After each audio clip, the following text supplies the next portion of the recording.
So it has been a very long time now since I showed my face in a video, and I wasn't planning on doing it, but here I am. So hi, this video is going to be on how you can make your portraits look more interesting or creative, whatever word you want to use. As you know, if you've been subscribed to my channel for a long time, you know that I have been making realistic portraits for many years. And when I was in high school, I majored in art, and yeah, we would get assignments, but I mean, if I wanted to make a portrait, I had to incorporate some creative element or something. It's easy when you have an assignment, but when you don't, you kind of just need to find the inspiration on your own. So now in this video, I'm going to show you how I find the inspiration and how I think when I want to make my portraits look more personal and creative. And just a little disclaimer, if you notice that I have a lisp, it's because I have Invisalign, and I just wanted to mention that because it's kind of annoying to me. If it's not annoying to you, then that's great. And yeah, I think we should start the video. I'm so awkward. I would say that Pinterest is my #1 source of inspiration for pretty much everything. And I have a board with drawing references, as you can see here. So it's mainly filled with portraits.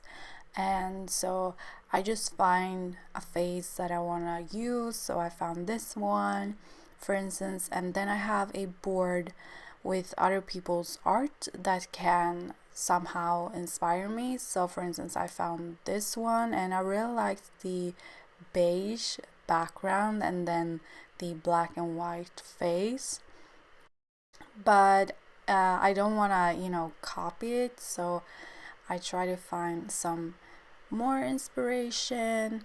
So I found this drawing. It has a circle behind her head, and when you find things like this, now I don't feel like I necessarily need to draw a circle, but maybe I just don't need to fill the entire background. So I was also looking at other art references, so I found this pattern that I really liked. So I thought maybe I can incorporate the beige and having something behind her head and also having a pattern. You can make it as simple or as difficult as you want it to be, but yeah, this is kind of how I think.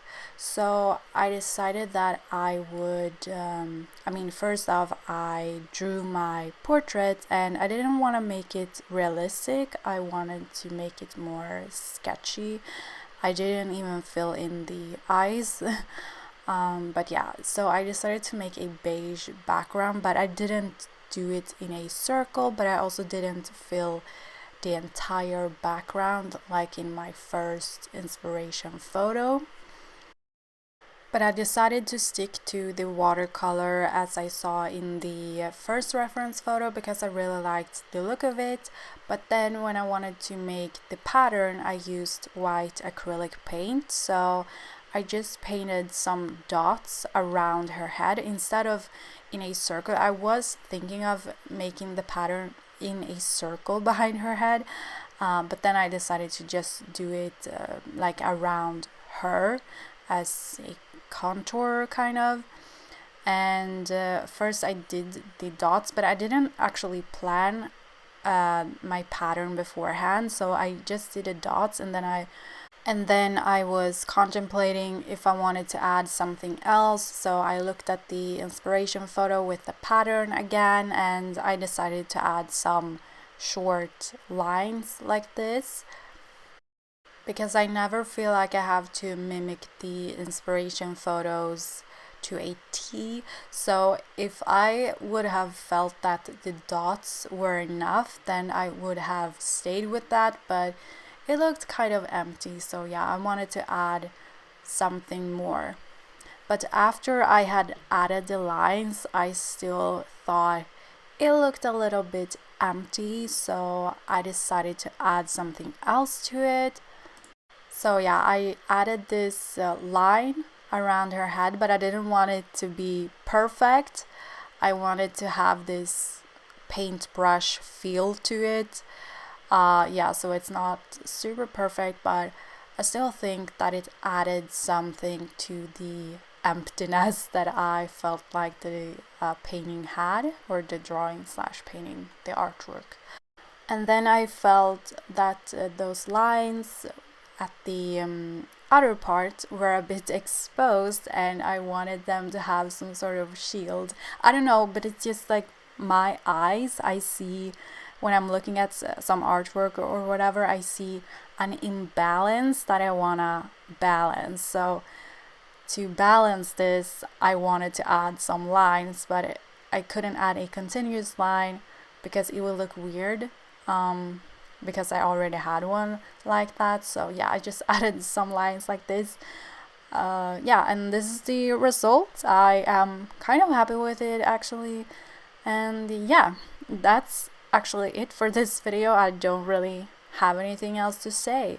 So I hope you liked this video and found it helpful, and if you did, then please give it a thumbs up, and also don't forget to subscribe.